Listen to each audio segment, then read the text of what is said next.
ski, and I'm percussionist Victor Bobbin. I'm joined today by award-winning chef and owner of Tukka Restaurant, Bryant Wells, who's going to be cooking some saltwater crocodile for us. Take it away, Brian. Alrighty, today, well, welcome to Tukka.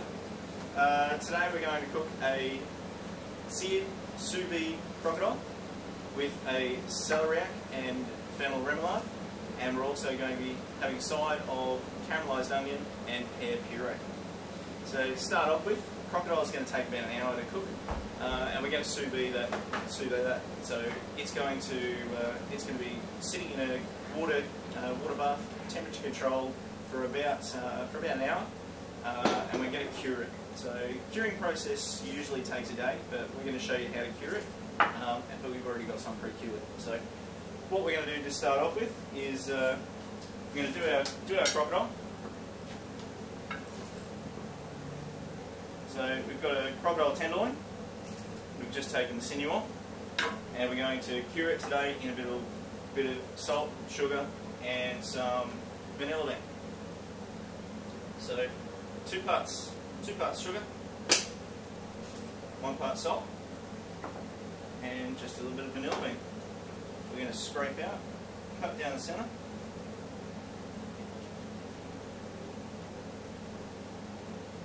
and scrape out the beans. So the beans are going to be most of the flavour. If you're going to use fresh vanilla beans at home, don't throw away the actual shell, the pod. Put the pod in a bit of sugar, in a container of sugar, and that way you're not going to waste the pod, and you're going to get a nice strong vanilla sugar. So if you ever want to make coffee with your vanilla sugar, and we're just going to cover that.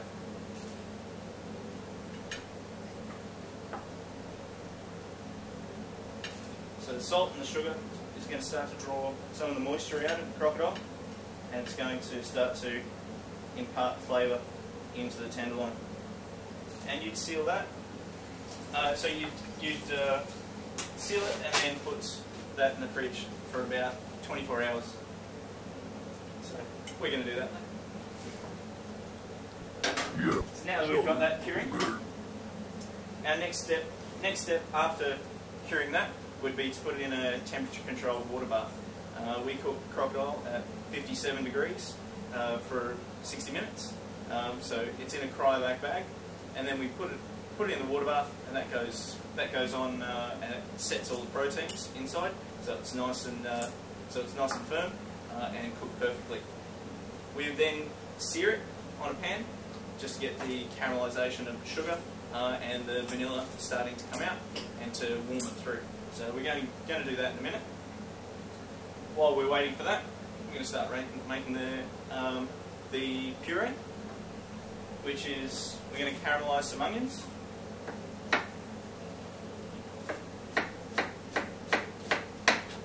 Want to get nice and thin, but you don't have to be too concerned. Chop it.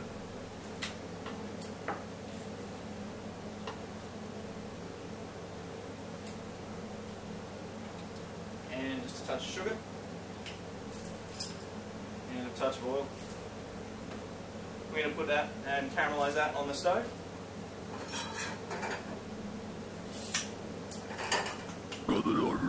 That's going to cook for about 5 to 10 minutes on a low heat. Once you start sweating that off, that's going to cook for about 5 minutes or so to get the caramelised texture and flavour.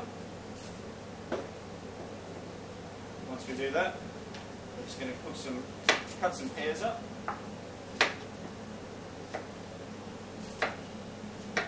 Just leaving them cool.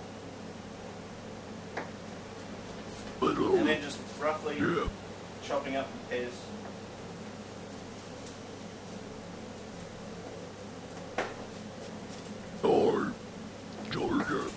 Chop it.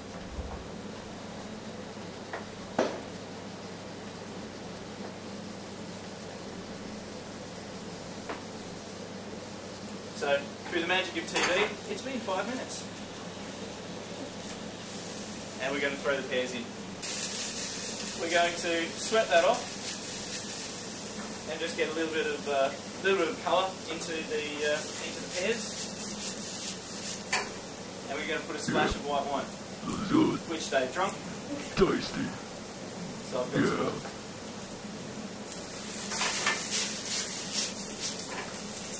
That's just going to put a little bit of moisture in. So when that's cooked through and it's nice and soft, then we're going to blend that in blender.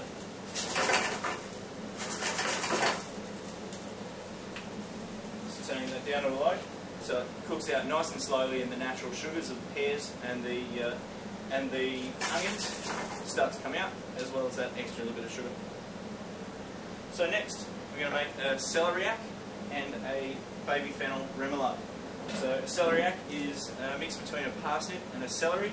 It has it's a root vegetable that has flavours of celery in it.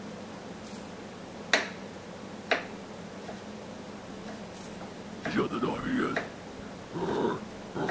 Yeah, looking good. So we're just going to julienne, which is just a matchstick cut.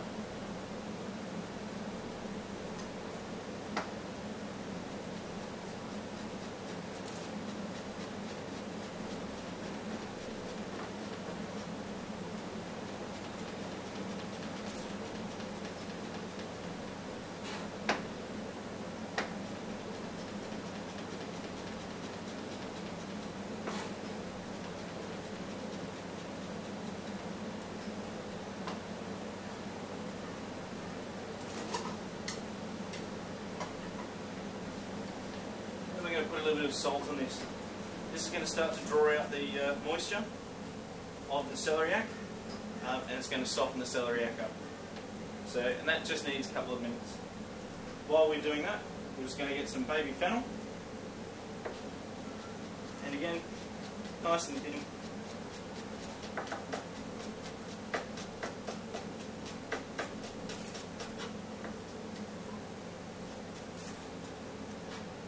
So we're not getting too much flavour. Every time we take a bite, we're not getting too much flavour of each ingredient. So, then we're going to make, we've got a little bit of aioli and some creme fraiche, a touch of salt, some cracked pepper. You can put in a touch of lemon juice if you want to. And we've got some chervil. Chervil's just to add a little bit of colour. It's a fairly neutral flavour, so you're not going to change the flavour of the fennel and the celery.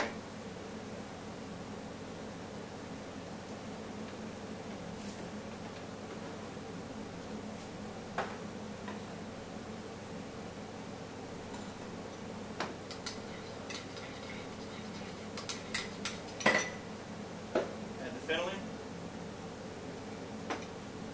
Some more.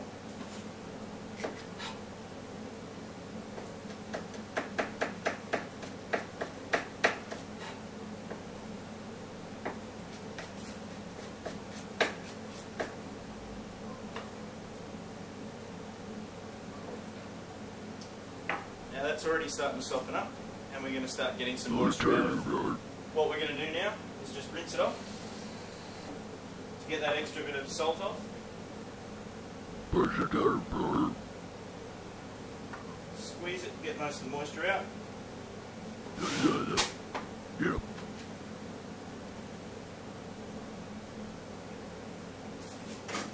Yep. Looks good. And pat it dry. Tasty. Yeah. If you don't pat it dry, the salt's going to still take more moisture out, and that's going to actually start to make your mix quite wet, and it's going to run all over your plate when you present it.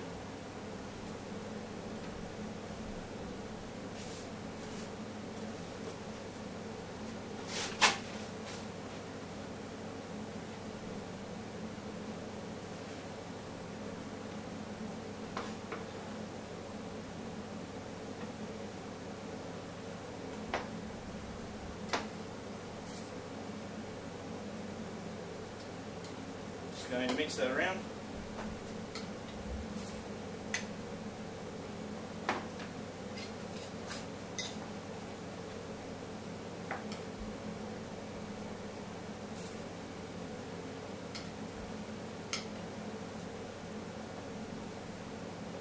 and we're going to let that sit. Flavour is going to develop out of that, and some of the moisture is going to make it a little bit more pliable. So for now, we're just going to let our caramelised onion puree simmer for a little while, and then we're going to blend it, and we're going to let the crocodile cook in the sous vide machine. Tasty.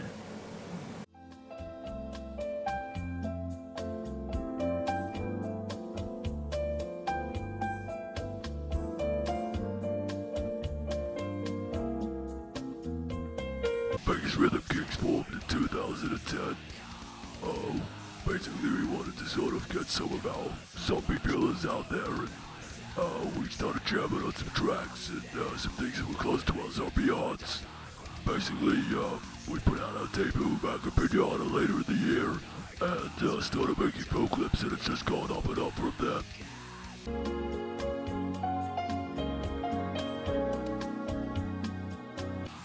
Pinata was released in 2010. We released The Screaming Dead, our second album, in August of 2012. And I'm currently writing some new material at the moment. We've got an album we're expecting to have out towards the end of this year, start of next year, called Necromance.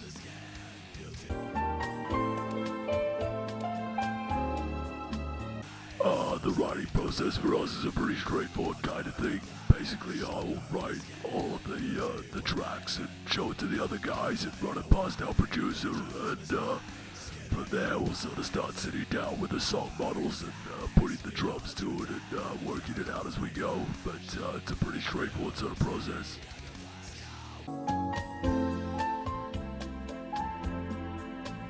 No, I don't really write with a live setting in mind because I'm dead.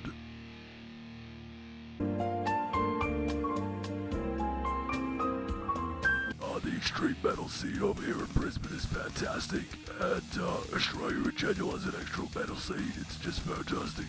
And if I have to talk about local bands, I can't let this moment go by without giving a shout out to fellow bands Malachite, check them out. Also, one of my favorite all-time bands, Laceration Mantra, and another new brutal band on the Brisbane scene, Universe, check them out.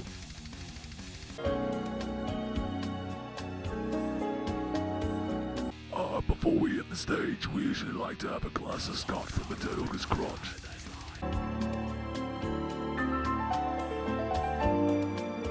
We don't have any touring plans at the moment. I think the other two guys are going to be checking into rehab as soon as we record this new album.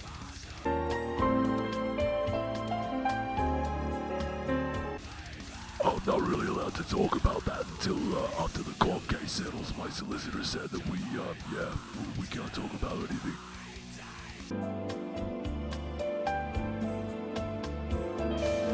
When we're not touring or writing albums, we just hang out in the crypt, and I think Bones had a gig at McDonald's, but that ended badly.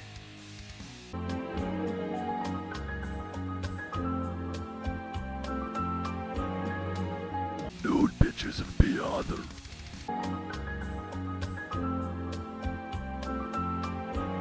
I am a superhero, a motherfucking Randy Ranson, the zombie metal king.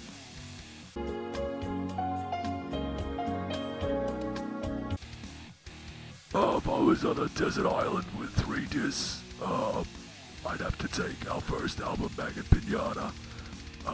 Definitely have to take Spiritual Healing by Death, and probably Iron Maiden's first album, Iron Maiden.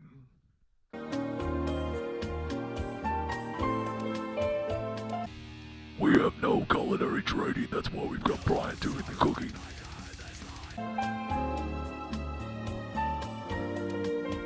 Basically, next thing for us is we're writing the new album, and we're gonna keep working on that. Make a whole bunch of some fucking sick film clips to go with it. So stay tuned to www.thevrk.com.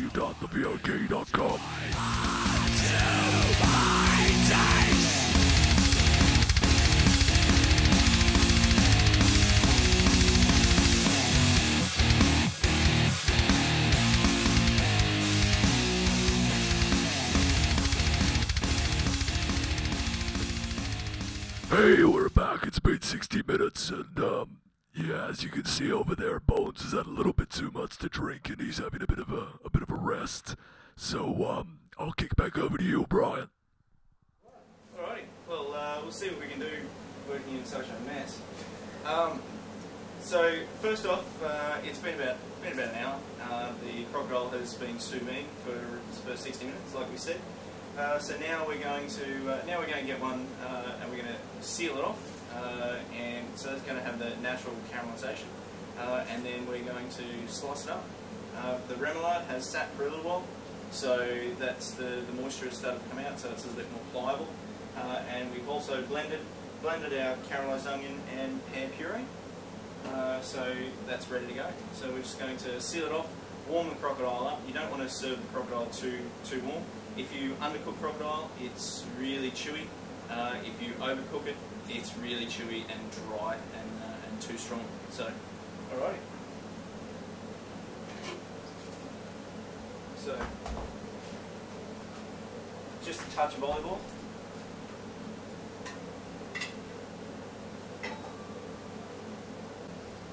So just a touch of olive oil, and we're going to get the oil up to a smoking point. So where the olive oil just starts to smoke is the best point of sealing meat off in a pan.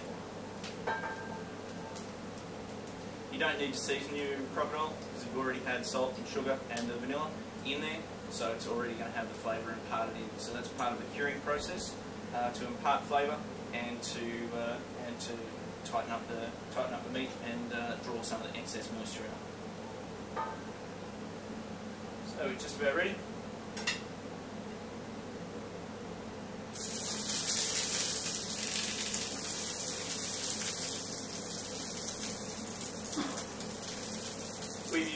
We've previously seared this one, so to get a little bit of the flavour in, just for the magic of TV.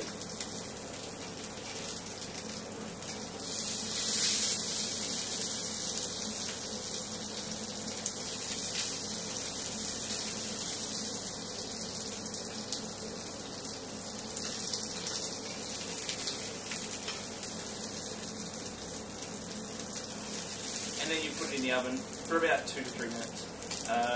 We've already previously done, just to warm it through in the centre. In an oven at on a medium heat, 180 degrees Celsius,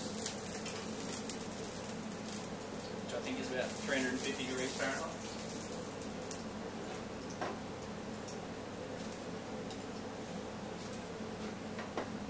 As you can see, it's still nice and pink inside, but that's just the colour of crocodile. Doesn't mean it's undercooked, that just is the colour.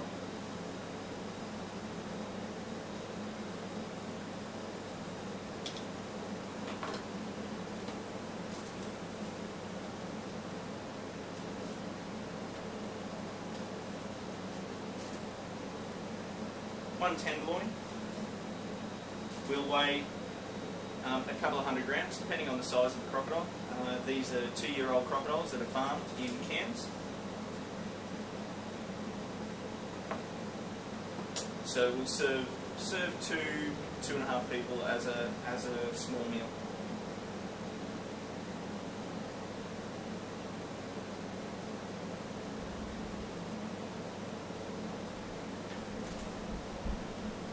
We're just going to fan that out and let the excess little bit of moisture come out on the paper towel.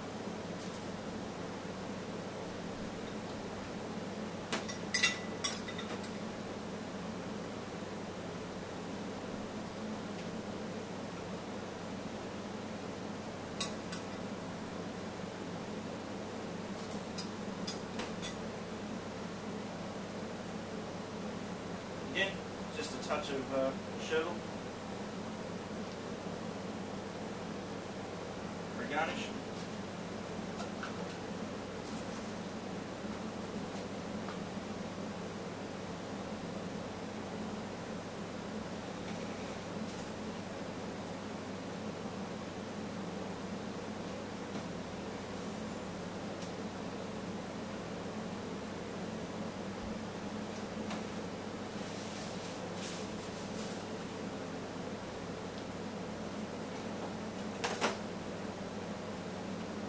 And there we are.